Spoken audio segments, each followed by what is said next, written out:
在下太尉织女桑琪，初到汴京，听闻每年上元节都是以一首破阵子开场。今日呢，小女就弹琴助阵，祝我朝风调雨顺，国泰民安。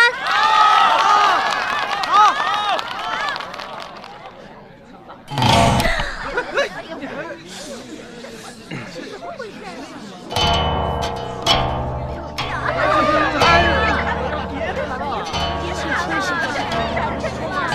想不到，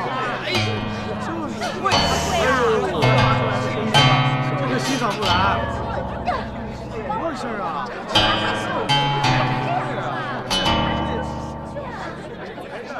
我听我家言儿说过，你家姑娘武功不凡，没想到还精通音律。哎呀，桑太尉倒是养了个文武双全的女儿啊！见笑了。 行不行啊？不行下去吧。就是啊，下去吧。我们还能下去。别怎么了？人呢？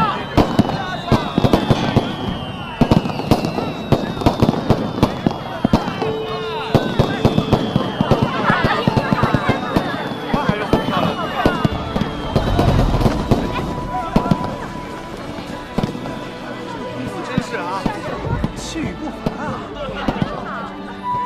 破阵子每年都听。 想必都已经听烦了吧？桑家小姐自幼在边塞长大，曲艺自然入不了大家的耳。今日她有心为诸位献艺，不如就让她唱一首，就唱一首边塞的民谣，为大家助助兴，好不好？好。好。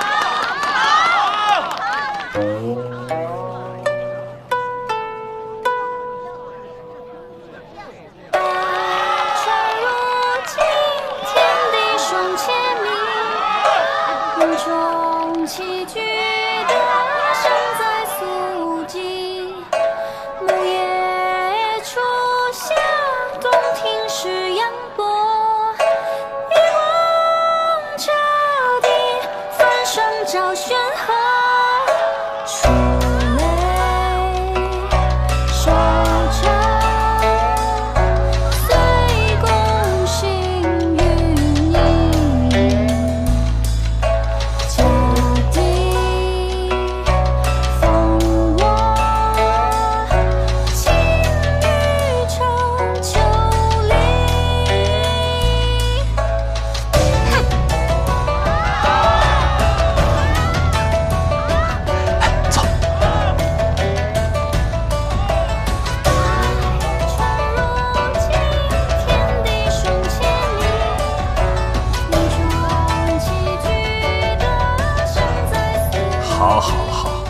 歌唱得好，舞跳得更好。